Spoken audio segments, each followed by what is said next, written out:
Hey guys, Cameron for Better Call Saul Season 2, Episode 9 nailed, and holy shit, this episode. I mean, what an episode this was. And I've said this to you guys before, that Better Call Saul is a very crazy show. Obviously, it's not Breaking Bad, but it is just as crazy. And this episode definitely illustrates that. Just like last season, how big Episode 9 was, that is nothing compared to how big this episode was. I mean, for me, this might be my favorite episode of the show so far. Because, like I said, it's not Breaking Bad, but this episode I think was just as crazy as anything you'd see on Breaking Bad. The difference is it was all done through dialogue and all done just through, conversations, things like that. And that's why this episode was so powerful. We finally hear things that I've wanted to hear for, episodes and episodes. I definitely really enjoyed that. And we did focus on Mike in this episode, not to the extent I thought we were going to, because I thought this episode was mainly going to focus on Mike's attack on Tio, and we didn't even see it in this episode. I'm pretty sure we're going to see it in the finale next week, but after this, I have absolutely no idea what's going to happen in next week's finale. Let's just get into this episode. There is so much to get into, honestly. Usually there's a lot to get into, but this episode is just crazy. It's tragic. It's sad. I mean, this is about as crazy as I think Better Call Saul has gotten. It's been a crazy season, but this has just proved what the show is capable of. Amazing episode, and it's going to be very hard for an episode to top it. But let's start off with Mike, because like I said, there wasn't a whole lot with Mike, but I just want to get into it real quick just so I can get to the stuff I really want to talk about last. So just like last week, we actually start off very similar to how we start off in the last episode. If you remember, we followed that Regalo Helado ice cream truck, and we met it going through the way station Fifi, barreling down, the desert highway. We never really knew why we saw that. We knew, obviously, that that was our cue for seeing that, Hector was hiding things, but we didn't really get the true context of why we were seeing this character till this episode, because he's barreling down the street, down the desert highway, sing along to this Spanish song Makaku, which I thought was a pretty funny scene. Basically, we see it's only at the last second that he sees something just not right across the road ahead of him. He sees it too late, and of course it is Mike's nail spike garden hose that he was building with Kaylee in the last episode. He's now built it, and it blows out the truck's tires, sends the truck off the road, and the driver into the glove box for his gun. Obviously, he's freaking out. He has no idea why this is happening, and I love that he finally got involved, because we knew eventually this character was going to be important. I mean, we've seen him for 2 episodes now. He definitely is important. He gets out, looks around, but a man in black wearing a black sea mask holds a gun to his head, hogties him, duct tapes his eyes, and the masked man, Mike, then gets out a saw, starts cutting into the truck's tires, and I mean, that was crazy, but basically, we were thinking that drugs was being transported into ice cream, but that's not what Mike is going for. He slices into the last tire, hits a jackpot, cash is stuffed inside, he takes it all, loads it into the junker car, he hid behind a billboard, leaves the driver there alive and unharmed while he drives off with $250 million, and what's he gonna do with this? To buy Kaylee and Stacy that new house. And just the way they did that, again, it was a huge scene, but it felt very low-key, just like a lot of things in the show does. And I love the way this scene was done. I thought that was incredible stuff, because I was thinking that Mike was going to attack Hector with this, and that it was going to be used with Hector, but that was not at all what he was doing. He was doing this clearly to run this truck off the road so he could see what was going on there, and there was tons of money there. He can now use this to get them in the house, and we've known everything that Mike does, again, has been for his family, and he has to do some crazy shit to help out his family. And this episode showed that he will do whatever he can to provide for his family. I mean, we've seen that all season, but something like this, I mean, he's done some crazy stuff. This probably was the craziest thing we've seen Mike do. And basically after this, in celebration of his windfall, Mike goes to a bar where he peels off some of his $100 bills. He buys a round of drinks for all his fellow customers. Later, he pours over a newspaper at the Loyola Diner, where we see his sweet waitress, Fran. She remembers his regular breakfast order, invites him to come shovel her driveway when it snows, and he tells her to just say the word, chuckles to himself about the surprisingly happy state he finds himself in, because he hasn't been this happy in a while. Mike feels victorious. He feels completely victorious. He feels like he's won. He feels like this is all over, and he just feels feels completely empowered because he's done this all for himself. This wasn't something that Nacho told him to do. This wasn't something that he had someone do for him. He did this all himself. Nobody got hurt, and he's gotten his revenge on Hector. He successfully got, he's flirting with Fran. I mean, things are just working so well for him, and maybe even learn about the Albuquerque area a bit, which does get snow sometimes.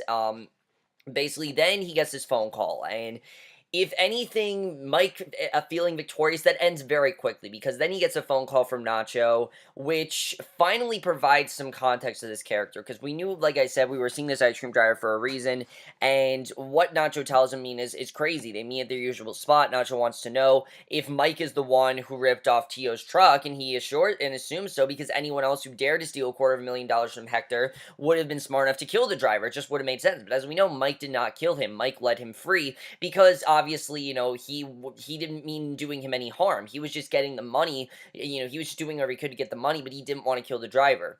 So Mike admits that he did, proudly saying it was about the money and about trying to steer the cops towards Tio, and that angers Nacho. Points that putting the cops on Tio means putting them on him too. Nacho has also been ordered by Tio to interrogate the driver, who Mike says was not working with him on the robbery, and Nacho hopes not, because the driver can identify Mike in any way, it will lead to Nacho too. And Mike assures him that there's no way the driver has picked up on any identifying information, and he asks Nacho how they avoided cops nosing into the incident, getting into a local paper, because obviously it seems like something that cops would have covered. But I love what Nacho says. He says they took care of it before cops got involved. A Good Samaritan drove by, stopped to help the driver, who then called Tio company to pick up the truck, and the Good Samaritan who happened to him, Mike, wants to know. Hector shot him in the face, they buried him in the desert, and Nacho tells him that Mike gets into his car, looking devastated, then innocent man, and not Tio, is the biggest victim of what's going on here. It has nothing to do with Tio. They haven't made it seem like Tio is the reason for this. Basically, Hector, it seems like they think Hector shot him in the face and everything, and that this Good Samaritan shot him in the face, and, they're not thinking that it's Hector, they're thinking that it's Mike, and obviously, he's really upset about this. You can tell he really wants to, call out Hector for this, and I can definitely see a showdown happening here. And what I love is that Mike thinks this is over, but it's far from over. He has a lot to deal with still. There's a lot that's going on with that. Who's going to get involved in this, we don't really know. Although, I'm kind of confused with this. This is the one thing I do want to know, guys. And the only thing that this episode did leave me confused, I still thought this was a very good storyline, but did Mike actually kill did Mike actually kill the driver, or was it Hector that did it? Because to me it seems like Mike thinks that he's going to get away with, that he's going to get off for this, and that Hector is the reason for this happening. Basically, no, what that scene was about, let me just get into that. Let me just get into that real quick. Basically, what Mike is upset about is that someone innocent died, and it wasn't Hector. He knows that he had to kill the innocent man. He's really upset, obviously, about it, and basically, I think Mike is going to take the blame for this. I really could see Mike turning himself in. I really could see Mike taking the blame for this, and I don't see things going well here. I don't think that Mike is just going to let this go. I mean, he definitely feels bad. You can tell he really wanted to kill Hector, but he didn't, and he really is regretting not killing Hector, definitely, because Hector should be the one that died, but of course, he wasn't the one that died. It was, in fact, this driver that died, that he feels completely innocent, and really is completely innocent. So that's everything that happened with Mike. That's the stuff that I do want to talk about, but let's get to the crazy stuff in this episode. I know you guys want me to talk, because most of this episode, here's the thing about this season. Most of the season, yes, it's focused on Jimmy and Kim. That's been the core relation we've been following, but Jimmy's always kind of been avoiding Chuck, just because he idolizes Chuck. He doesn't feel that he deserves to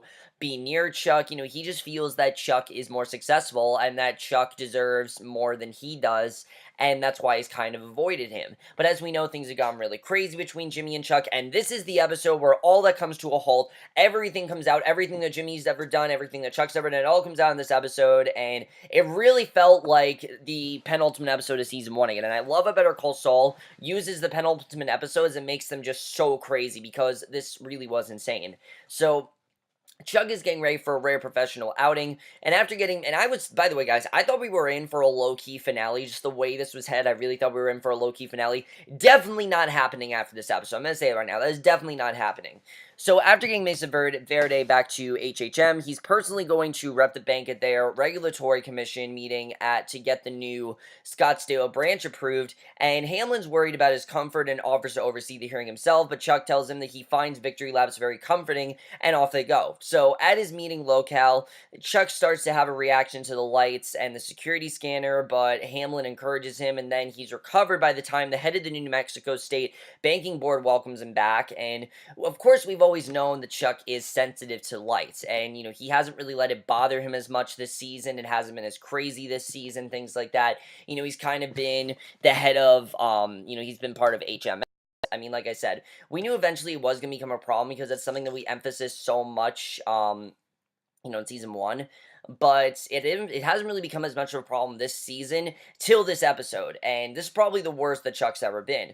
Mesa Verde head Kevin Watchell begins to make a statement to the board where Chuck notices some commotion up front, and the head of the board has been told by his team that the address in the official documentation Chuck filed is different from the address that appeared in Mesa Verde's published notice of intent. So Chuck's documents say that the new branch will be at 1216 Rosella, but the notice of intent says it's at 1261 Rosella, so something is definitely off there. And we know, of course, that Jimmy messed with these documents, and Chuck insists his documents are correct. But when both Kevin and Paige from the bank say that 1216, he begins to get very agitated. He knows there's something going on. He finally has to fess up that there's been a mistake, and despite a testify exchange with both Kevin and Paige, he asks the board head that if they can have a few minutes to correct the documents and resume. It's not that simple, he's told. The board already did all their research on the 1216 address, and now they'll have to repeat the process before meeting again. And bottom line, despite Chuck's attempts to get a provisional pass so Mesa Verde can open immediately, the board says no, and Mesa Verde is going to have to wait another 6 weeks to try again. And obviously Kevin's really furious about this because they want to go through with all this stuff, and now things seem to be backfiring.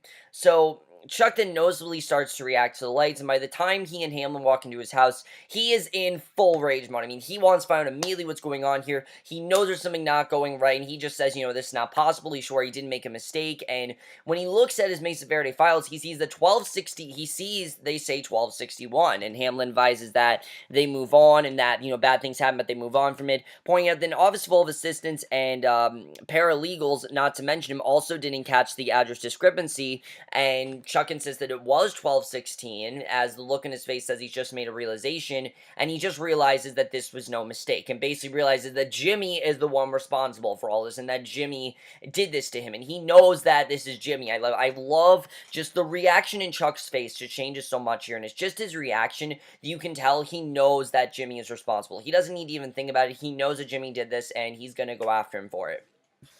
So Kim and Jimmy, probably the only kind of fun scene this episode, they're at their new shared office complex, removing heavy dental chairs, tearing down a wallpaper, painting the walls. Kim gets a pair of life-changing calls. First, Paige, who doesn't get a lot of details, but offers her the Mesa Verde business once again, because as we know, Chuck wanted to snag it, but now that that's not working, why not just give it to her? And, she was the one that did it, she wanted it. She tells Jimmy, and as they wonder what happened, of course, well, she wonders, he knows exactly what happened. He's kind of playing dumb at this point because he doesn't want her to know what he really did.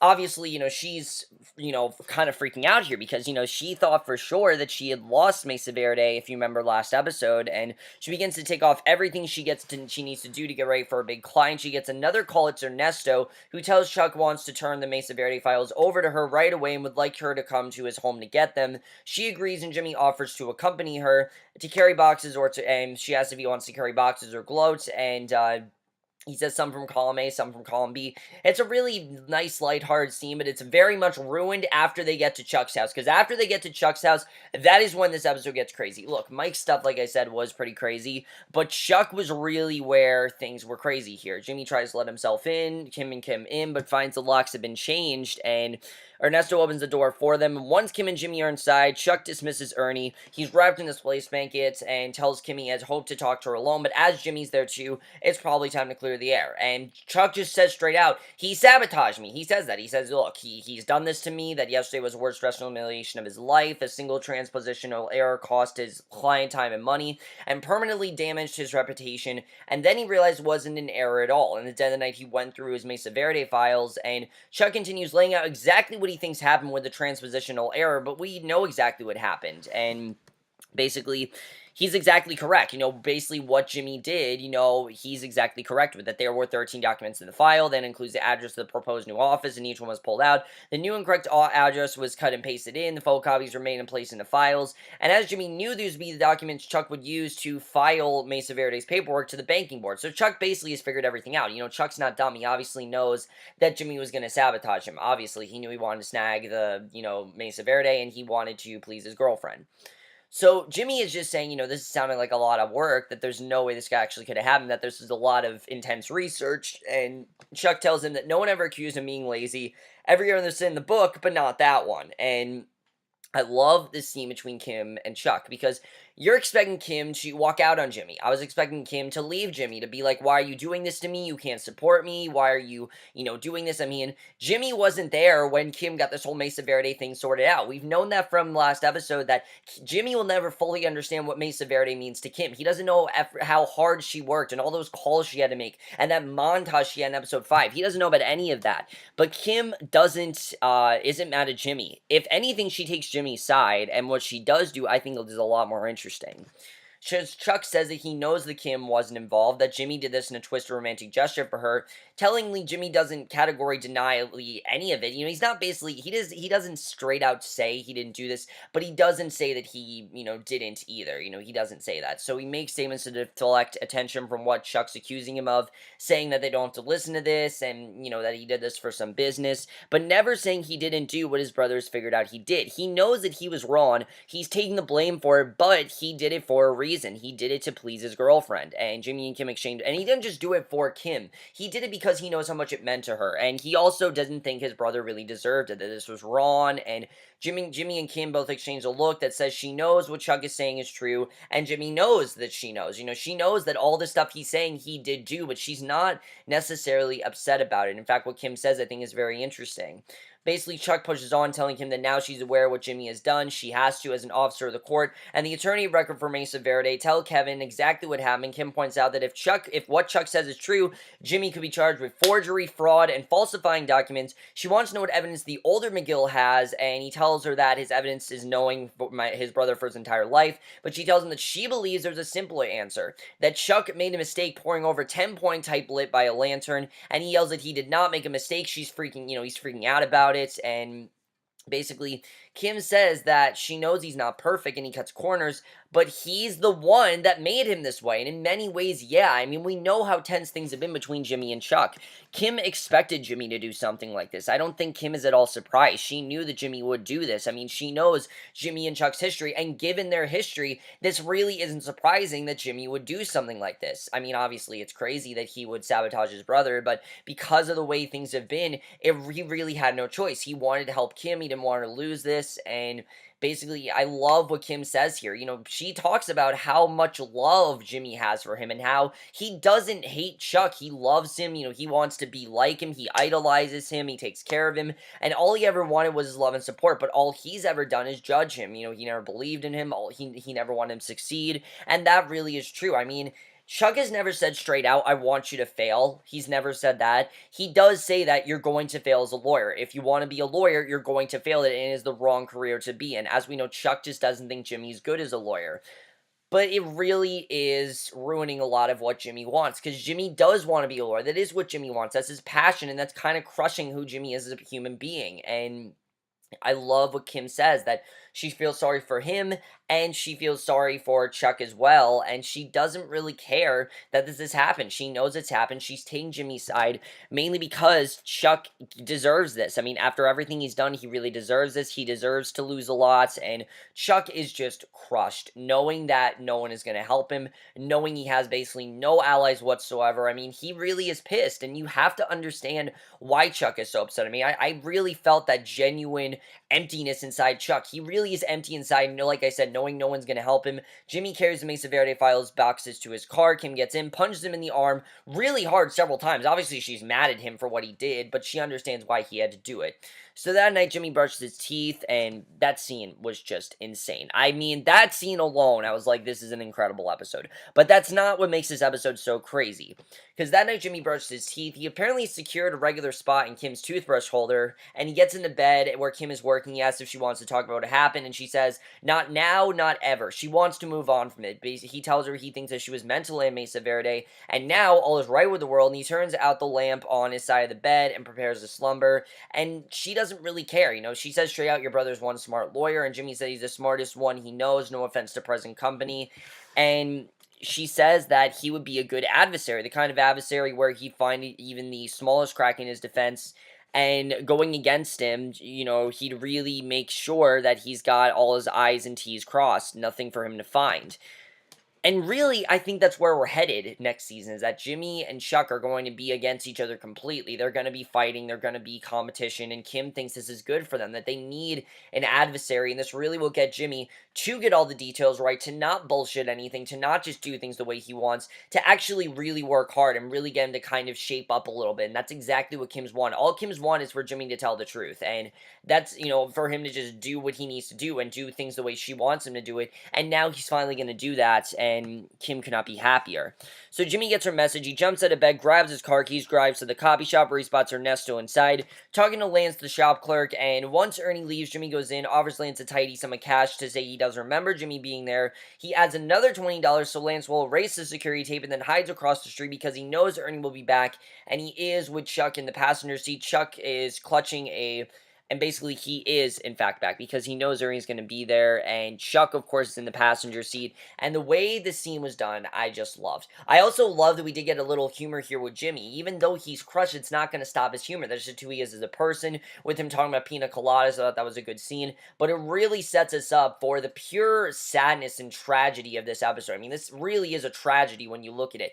Better Call Saul, in general, is a tragedy. It's not a happy show. It really isn't. I mean, it portrays issues and makes them kind of lighthearted at points, but it never glosses over the subject, and that's not at all what this episode did. This episode told it like it was. It showed how sad this is, and it shows how crazy this really has gotten. So Chuck is clutching a photo of Jimmy and wants to hear for himself what Lance previously confirmed to Ernie, that Jimmy was there previously late at night cutting and pasting and making copies. Because that's exactly what he did. We know that he was cutting and pasting things, he was making copies.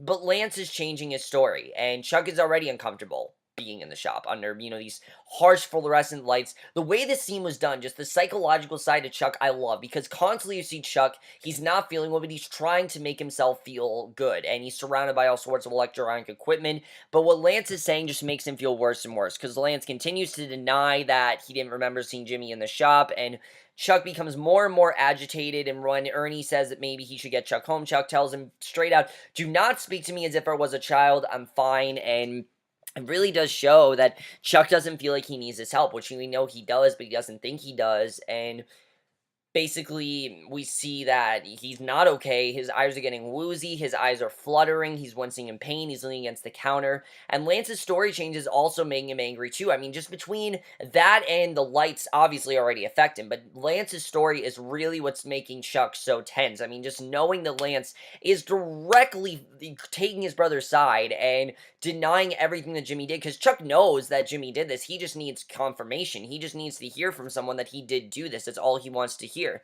And Ernie again tries to suggest that he takes a break, and Chuck just tells him to shut up, and Chuck tells Lance that he thinks about the choice he's making, he knows he was here, he knows what he did, tell me what he told Ernesto, and basically says, I know he was here, I know what he did, tell me what he told Ernesto. Other customers in the shop ask for Lance's assistant, and Chuck yells at them saying Lance in a conversation with him, and Jimmy is watching this entire thing go down just through this window. It's a very powerful scene, because it shows two things. One, Jimmy knows he did wrong, he knows that this was going to happen. Two, he does genuinely care for Chuck. Even though everything that's happened, he does care about Chuck, and he does want to help him, and Lance walks towards the other customers, threatens to call the cops if Chuck doesn't leave. Chuck follows him, but he's in pain, even woozier. The room begins to spin. He's unsteady on his feet, and he really is just, worse and worse as the scene goes on. And the way they did this, I just loved. He trips, he hits his head on a counter. Jimmy sees it from across the store, stumbles backwards, and it is a terrifying scene to watch. Just knowing that he's now passed out just from what's happened, and he's on the floor and motionless. Ernie tries to tend him while Lance unhelpfully brings a tissue over to him. And then the way it ends is just incredible. I love the way this episode ended. I thought it was incredible the way we saw this. And basically, Jimmy is just muttering to himself as he sees Chuck on the ground. Call 911, call 911. He is the only person that knows how to save Chuck. He's the only person that really can tend for Chuck. And these people, Ernie and Lance, don't really know how to help out Chuck. But the one person that can help Chuck doesn't want anything, can't be with Chuck right now because he knows how crazy things between him and Chuck are. But oh my god, guys, what an incredible episode. I loved everything about this episode. This was just a crazy episode.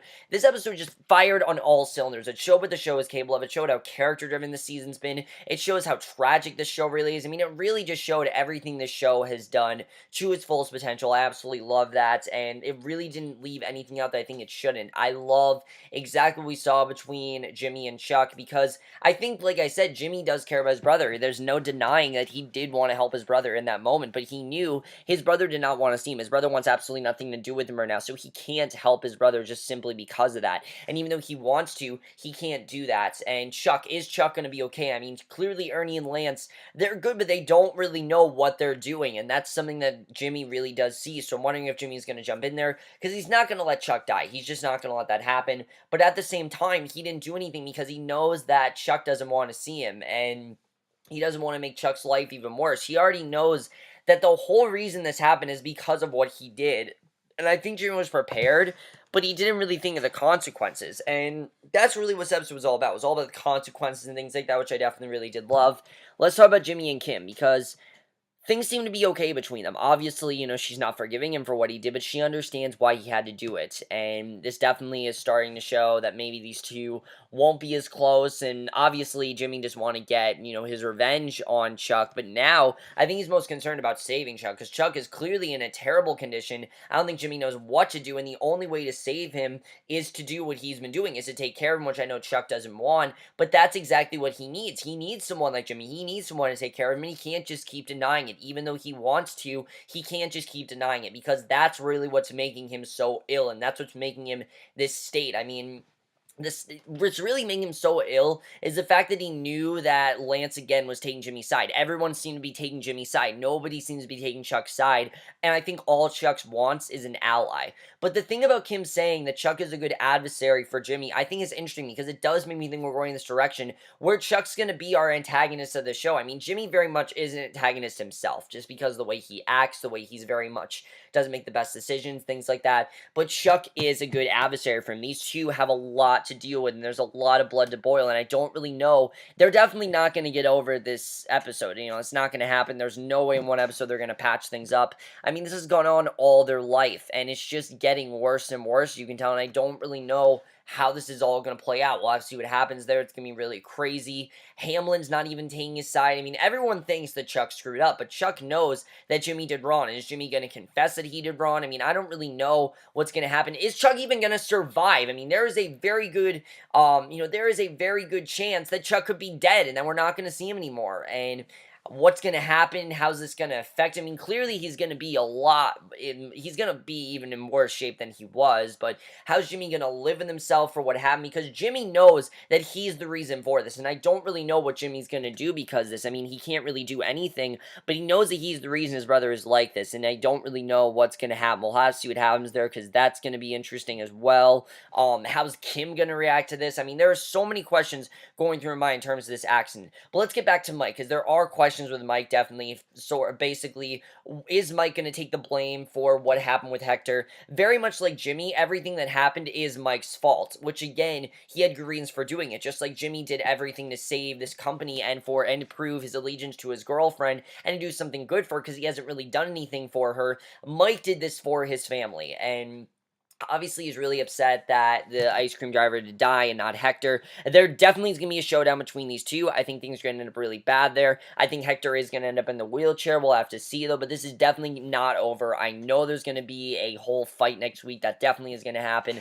I thought it was going to be this episode, but I think it's going to be next week's episode. I definitely think it's going to go down. I can't wait to see what does end up going down there, because that's going to be crazy to see what happens. That's the one thing that I don't really know what's going to happen. I'm kind of scared to see what happens, but I can't wait to see what happens at the same time.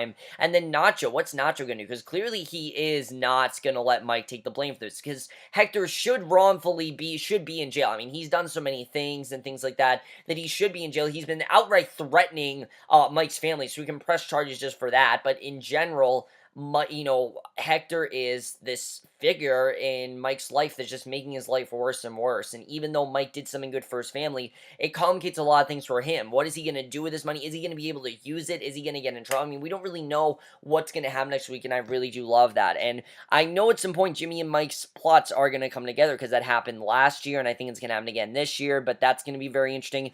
What's going to happen with Mesa Verde, though? Because we know they both want it. Obviously, Chuck could be dead. Like I said, we don't know if he's dead, but there is a good chance that he could be.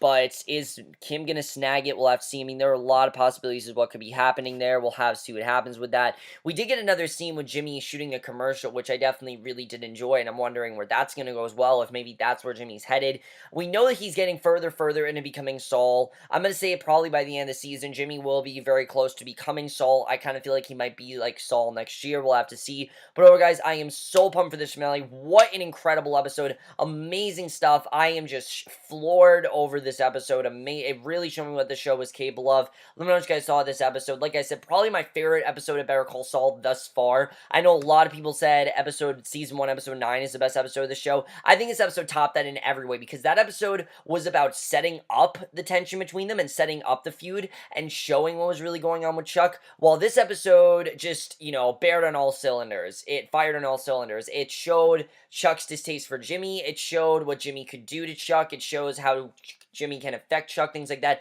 It really showed that to its fullest potential. I definitely really enjoyed that. Let me know what you guys thought of this episode. Love to hear your thoughts on it. We'll see you guys in my next video, which will be for the girlfriend experience, and we'll see you guys for that. Okay, bye.